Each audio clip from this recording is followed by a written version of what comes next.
Oi, família, eu sou a Bia e esta é a segunda temporada do Back to Cast. Vamos conhecer no sigilo. Família, estou de volta e muito feliz em poder estrear a segunda temporada trazendo assuntos que eu tanto amo. Gente, eu queria muito agradecer a todos que me acompanham até aqui, a todo mundo que de alguma forma me incentiva, me apoia e acredita no que eu faço. De verdade, muito obrigada. Vocês não fazem ideia do quanto é difícil pra mim e ao mesmo tempo o quanto eu quero seguir com esse projeto. Então, de verdade mesmo, muito obrigada. Bom, a ideia principal da temporada é trazer discussões sobre filmes, séries e documentários nacionais. Quem me conhece sabe que eu amo cinema nacional, óperas nacionais, enfim. Eu quero discutir os seus temas, trazer reflexões sobre a nossa realidade e o porquê dessas obras me chamarem tanta atenção. Eu pretendo trazer aqui alguns filmes famosos, outros nem tanto, mas a minha real intenção é provocar discussões, pensamentos sobre o que esses conteúdos trazem. Então eu acredito que vai ser bacana. É uma coisa que eu já fazia de certa forma na primeira temporada, porém, considerando os temas dos filmes, vamos dizer assim. Eu decidi fazer com este formato para que seja mais leve para mim realizar essas gravações, para que seja mais gostoso de ouvir e também para divulgar o cinema nacional, porque eu quero fazer com que vocês assistam. Vou conseguir? Não sei, mas espero que sim. E eu espero de verdade que seja leve, dinâmico e enriquecedor, tanto para mim quanto para vocês. Eu senti muita falta durante todo esse período que eu fiquei em hiato com o podcast, então eu quero entregar um conteúdo de qualidade e eu estou dando o meu máximo para isso, gente, de verdade mesmo. Então, antes de começar e entrar no tema, eu quero pedir para que você siga esse podcast nas redes sociais. Avalie esse podcast com 5 estrelas no Spotify, isso é muito importante. E compartilhe com seus colegas, compartilha no seu status, compartilha com alguém que você sabe que gosta de, sei lá. Se eu falar de algum filme, de alguma série, de alguma coisa que você sabe de alguém que se interesse, compartilha com essa pessoa. Pode ser seu amigo, seu inimigo, seu crush, sei lá.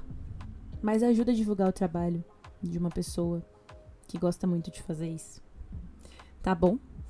Então, esses são os meus recados. Eu estou extremamente feliz. Eu peço para que vocês perdoem o meu nervosismo, porque eu estou gravando hoje como se nunca tivesse feito isso. Eu estava muito ansiosa para dar início. Eu estava muito ansiosa para começar logo. Então, se eu falhar em algum momento, me perdoem. Tá bom? Então, vamos lá. Eu não podia começar essa temporada sem falar de Elsa e Mané, Amor em Linhas Tortas.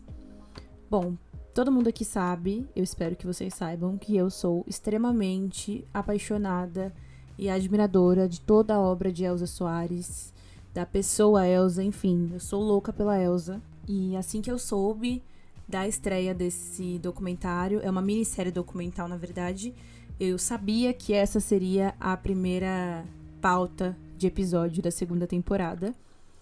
Eu assisti essa minissérie umas 4 ou 5 vezes. E, cara, é impressionante a riqueza de detalhes. Então, vamos lá. Do início, né? Pra ficar bonitinho. Essa é uma minissérie, como eu disse, de 4 episódios.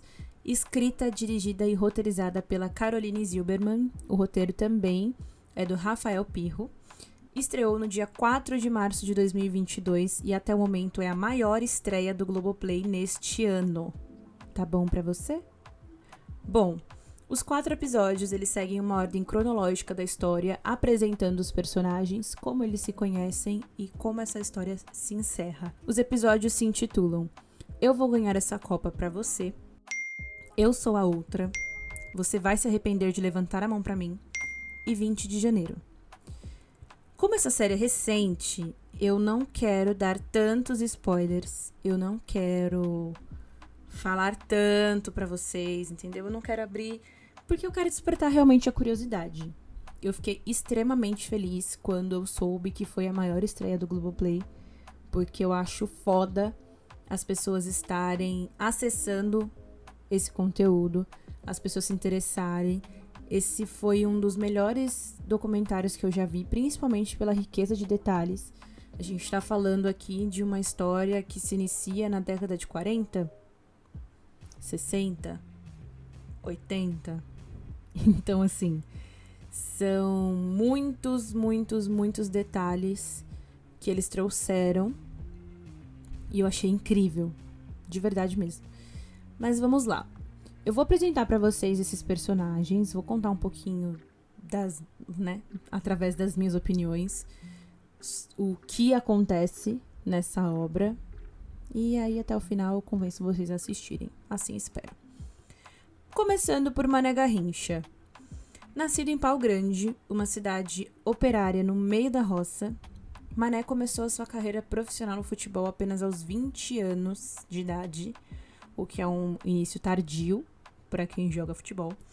Mas o Mané foi recusado em vários clubes antes de ser aceito no Botafogo, e esses clubes sequer se interessavam em vê-lo jogar bola. Assim que eles batiam o olho e viam que o Mané tinha as pernas tortas, ele nem tinha a oportunidade de apresentar o seu futebol. Ele já era automaticamente descartado.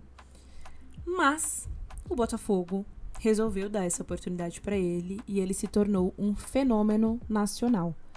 Ele lotava estádios, lotava treinos, todo mundo queria ver aquele homem driblando as pessoas de uma forma fisicamente impossível, porque ele realmente era torto.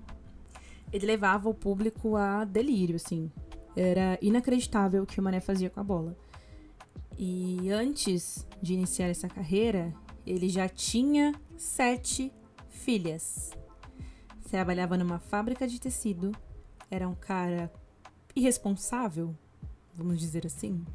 Mas assistam para maiores conclusões. Não posso ficar difamando a pessoa. Quer dizer, difamando não, né? Porque é uma história e cada um interpreta da maneira que entende. Enfim, ele virou um fenômeno pelo seu futebol. Era famoso por ser pai de 7 filhas. E também era um cara explicitamente mulherengo. Ele tinha um caso com uma modelo chamada Angelita Martins. Ela era musa de futebol. Ela era branca. Ela era amante de outras pessoas. Mas isso aparentemente soava pra mídia como um glamour. Era glamuroso pro Garrincha exibir a amante, exibir suas 7 filhas como se ele fosse um ótimo pai.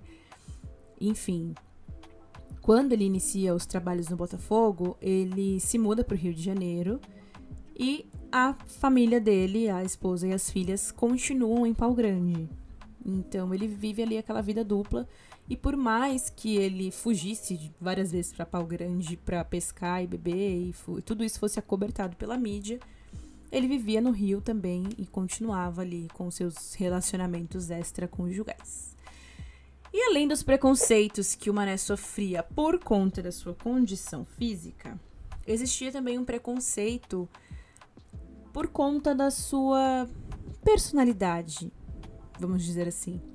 Garrincha era um homem tido como um bobo, como se ele tivesse uma deficiência cognitiva, como se ele não tivesse amadurecido, sabe? Ele era intelectualmente reduzido a um inocente útil, que foi a expressão utilizada na sua ficha durante a ditadura militar. E isso fazia com que as pessoas se aproveitassem muito dele. Inclusive em relação a dinheiro. Ele sofreu com empresários, com clubes que pagavam menos pra ele, porque achavam que ele era bonzinho demais. Então ele teve muita gente que passou a perna nele. Inclusive, nós estamos testemunhando uma história muito parecida aqui no Brasil, em 2022, de um jovem prodígio que está sendo empresariado por uma pessoa que aparentemente está manipulando, está o prejudicando, e eu espero, do fundo do meu coração, que esse jovem se livre dessa pessoa e que encontre alguém honesto o suficiente para cuidar da sua carreira. Porque você se aproveitar de alguém dessa forma é foda pra caralho. Eu não tenho nem palavras, gente. E se a gente for parar pra pensar que o Mané passou por isso há mais de 80 anos atrás, e hoje ainda tem malandros fazendo desperto pra cima dos outros, a gente entende que a nossa sociedade ainda tem muito pra evoluir. Mas enfim, voltando ao Mané, um outro ponto que é muito importante dessa história é que o Mané, ele era originário de uma tribo indígena chamada Furiô.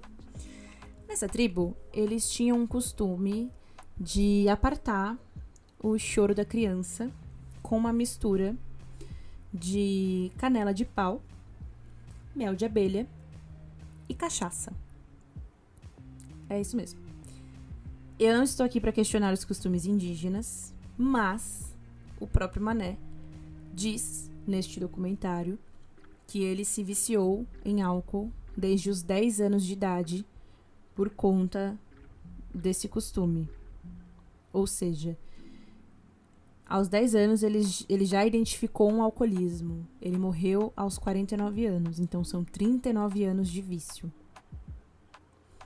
Só quem já teve algum familiar, amigo, enfim, uma pessoa próxima, dependente, seja de álcool, de drogas, de jogos, de sexo, sei lá, um viciado, né, a expressão popular, sabe o quanto isso é doloroso, o quanto você perder alguém para um vício faz você se sentir completamente impotente. Isso é muito difícil, gente. Eu falo porque eu tenho familiares que já faleceram por conta de cirrose. E como vocês sabem, eu sou uma pessoa que amo biografias e eu sou extremamente fã da Amy Winehouse, que também perdemos para vícios. Então, eu sei o quanto isso é complicado. Eu tô colocando esses dois exemplos, eu não quero que vocês me interpretem mal, tipo, a Amy Winehouse, isso é uma pessoa que você não conhecia e tal. É uma pessoa que faz parte de grande parte da minha vida e que dói. Só quem tem um ídolo muito, muito grande sabe o quanto é difícil, enfim. Só de falar nela eu já me sinto, já me dá uma agonia muito grande. Mas continuando, é preocupante, cara. É agoniante você ver a pessoa se matar todos os dias e não ter o que fazer, não saber o que fazer. Isso é muito difícil.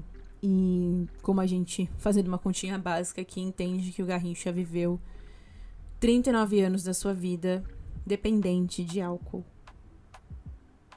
Isso é muito, muito foda. Isso é muito grave. E do outro lado da história nós temos Elza Soares. Se você escuta esse podcast, eu já tenho um episódio aqui inteiro dedicado a Elza. Vai ouvir.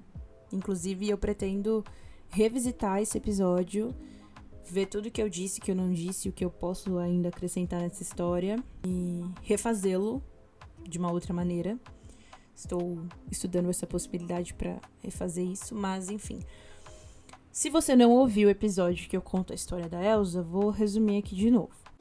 Elza foi uma mulher negra nascida numa condição de extrema pobreza em Padre Miguel. Foi obrigada a se casar aos 12 anos de idade por conta de uma discussão entre ela e um homem. Tudo isso graças a um louva-a-Deus que ele matou, espantou, enfim. Só essa história já é bizarra. Uma criança de 12 anos obrigada a se casar com alguém que ela nem conhecia por conta de uma briga. É claro que a gente tá falando aqui novamente de 80 anos atrás, em que as coisas eram completamente diferentes, costumes, educação, enfim. Tudo isso era muito diferente do que é hoje. Mas não deixa de ser absurdo. Provavelmente naquela época era comum. né, os casamentos arranjados pelo pai, a moça que casa virgem, que se for desvirginada tem que casar, enfim. Nessa situação, especificamente, a Elsa estava levando café para o seu pai e no meio do caminho ela se distraiu com o louva-a-Deus, que estava cantando ali, fazendo barulhinho na beira da estrada. Ela foi entrando no mato ali para olhar o louva-a-Deus e um cara apareceu e matou o louva-a-Deus.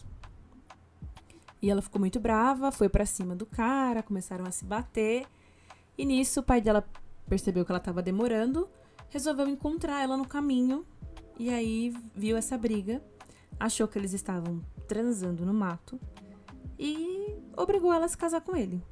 Essa é a história. Elsa pariu aos 13 anos de idade, pariu aos 14 anos de idade, perdeu o filho muito jovem pra fome, teve que trabalhar em fábrica de sabão, como lavadeira, trabalhou em hospício, roubava a comida do hospício, roubava a comida do lixo, espantava o urubu do lixo pra pegar comida. Passou por muitos altos e muitos baixos na sua vida. Teve que cantar para sustentar filho. Foi vítima de racismo, onde ela chegava no lugar para cantar e não podia cantar por ser negra. Naquela mesma época existiam outras cantoras muito famosas que também a discriminaram. Então, a história da Elsa é complicada de se contar em pouco tempo. Eu tô deixando aqui um breve resumo. Assistam a série que vocês vão entender muito mais. Além da série, você pode também assistir o musical Elsa. Você pode ler a biografia da Elsa. Você pode assistir o My Name Is Now, que é um filme que conta a história dela. Outros filmes e documentários provavelmente estão por vir.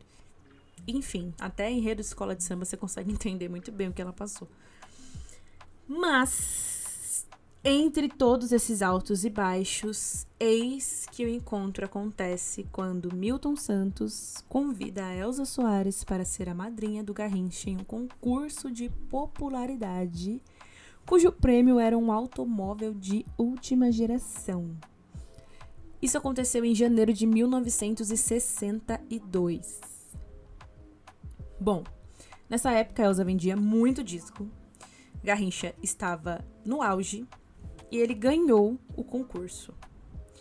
E a partir daí, os encontros entre Elsa e Garrincha passaram a ser frequentes. E houve também uma aproximação de Elsa não só com Garrincha, mas também com a seleção brasileira.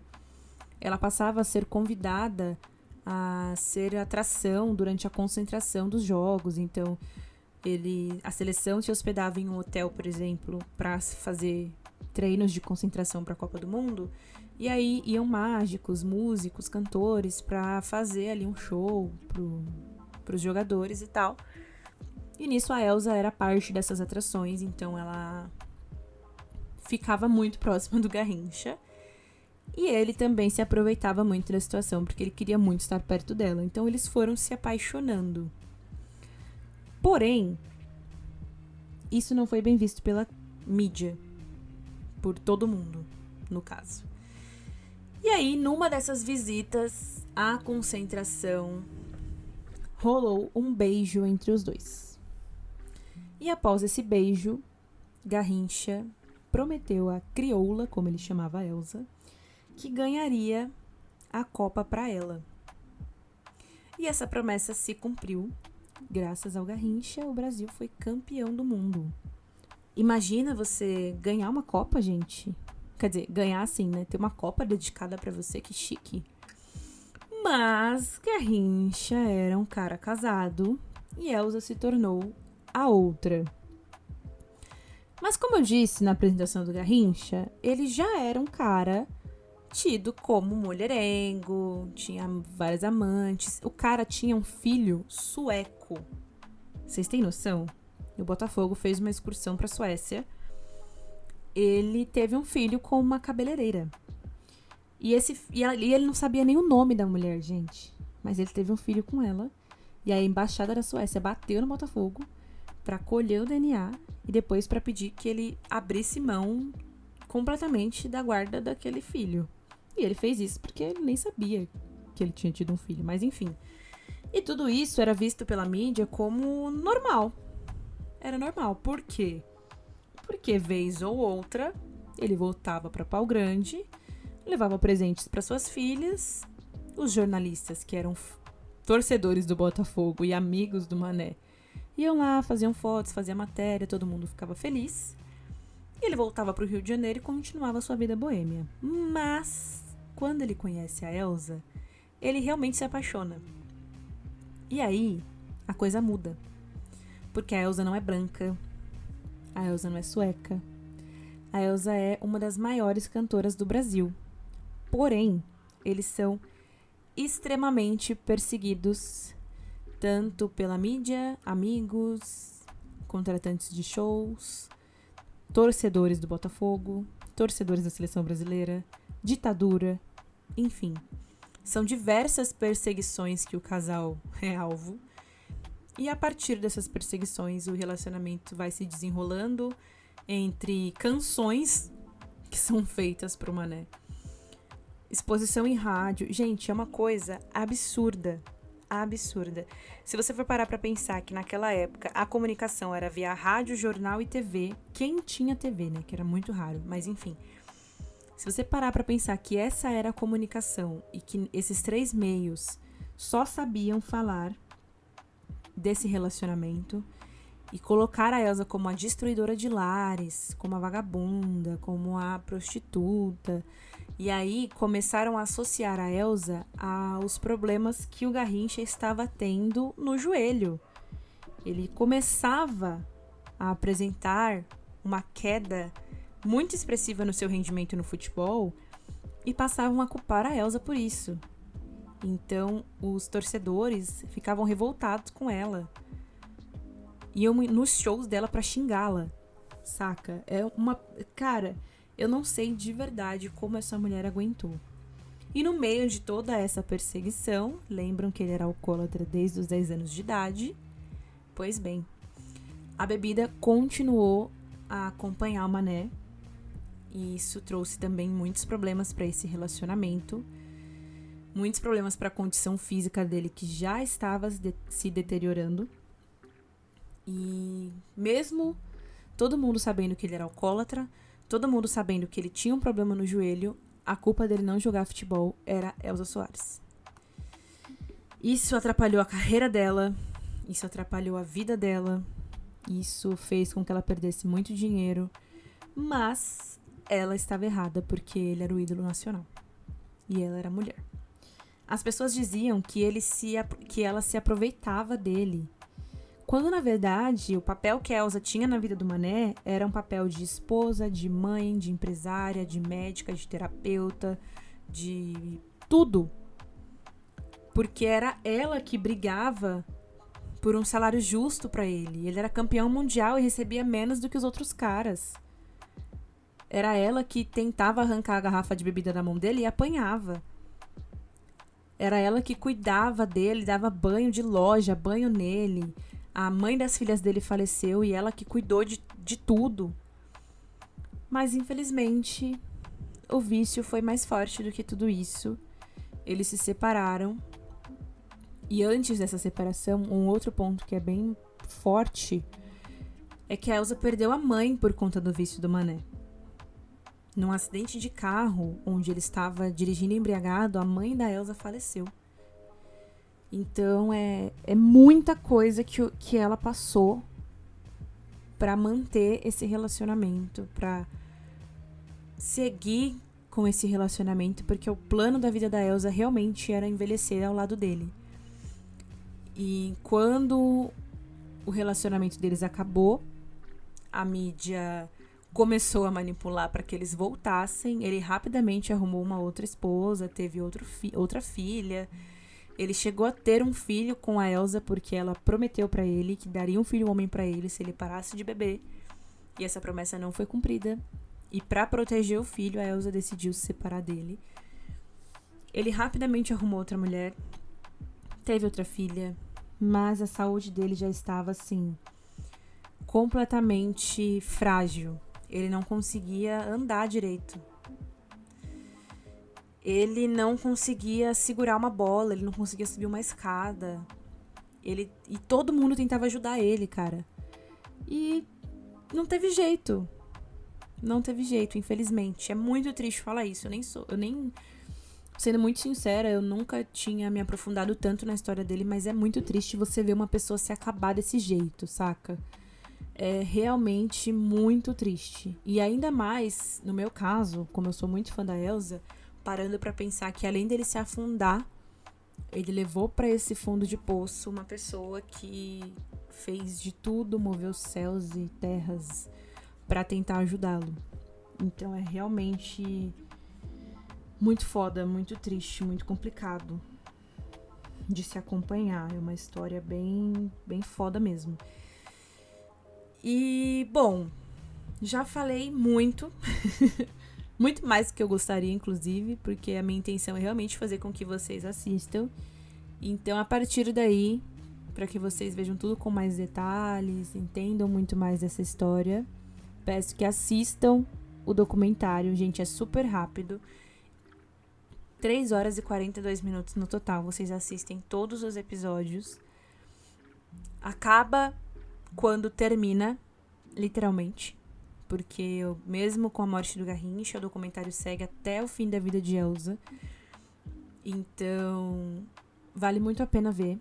De verdade. Mesmo que você não conheça muito bem as personalidades, não seja muito fã, porque esse tipo de documento retrata muito sobre a história do nosso país.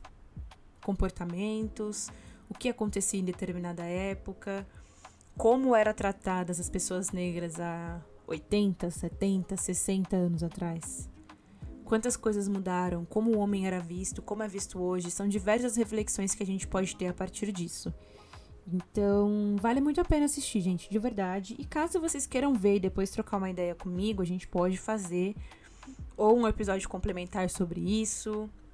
Se vocês se sentirem à vontade, é claro, quiser trocar uma ideia, a gente conversa, ou através do Instagram, sei lá.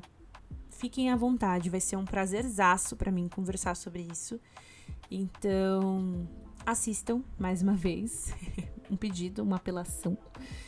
E eu vou trazer aqui, porque eu tô só rasgando elogios, né, pra essa série, mas eu vou trazer um ponto apenas que eu acho que ficou mal colocado na história.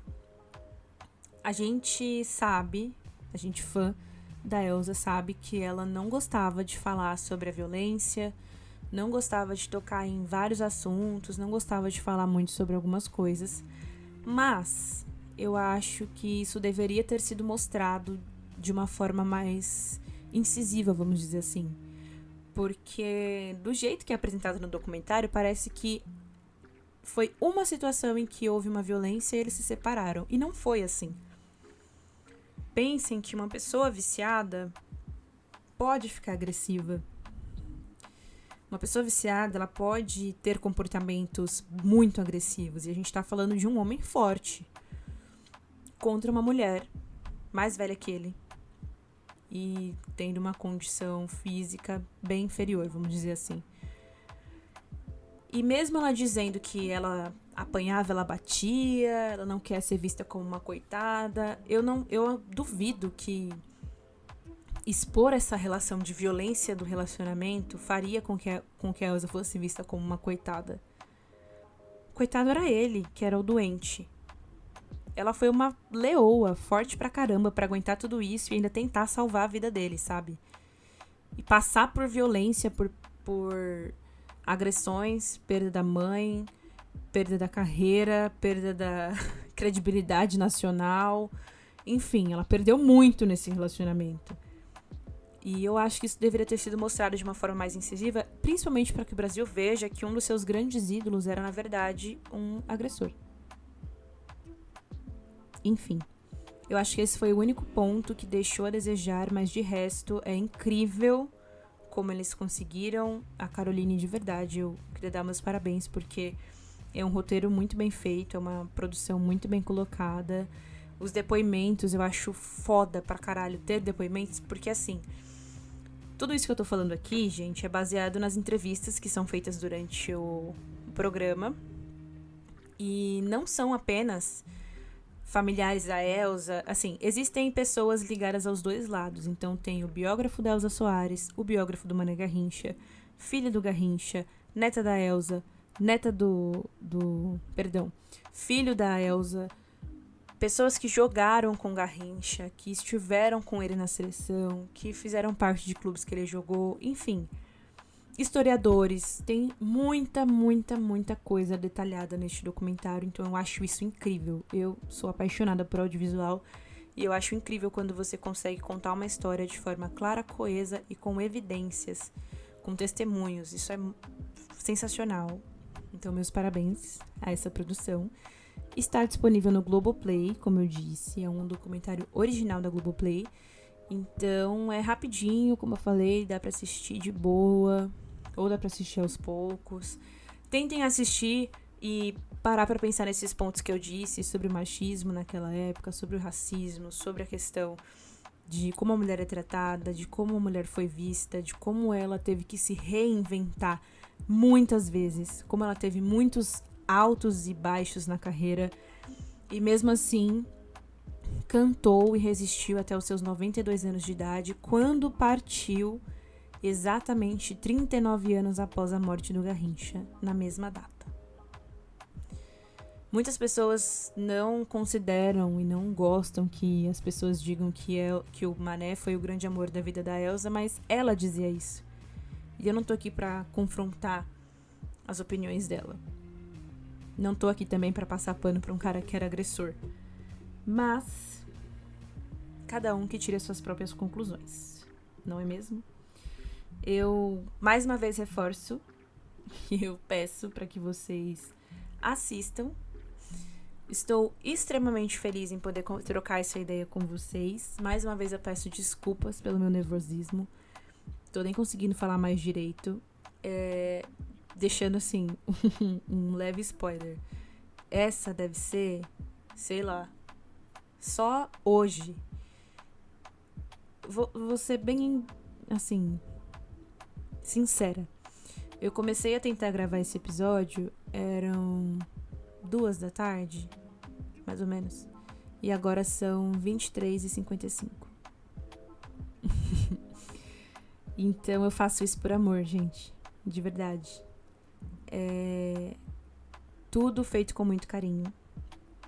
Então, mais uma vez, desculpem o meu nervosismo. Eu vou tentar melhorar a cada episódio. Vou tentar melhorar a cada dia, na verdade. A cada roteiro, a cada preparação, a cada filme, a cada série que eu vou trazer aqui pra vocês. Eu espero entregar sempre o meu melhor. E mais uma vez, muito obrigada a todos que me acompanham até aqui. Vejo vocês no próximo episódio. Espero feedbacks, por favor. Não me deixem falando sozinha, porque eu já faço aqui um monólogo. E é isso, gente. Um beijo. Espero que vocês estejam bem, em segurança. Contem comigo. E até a próxima.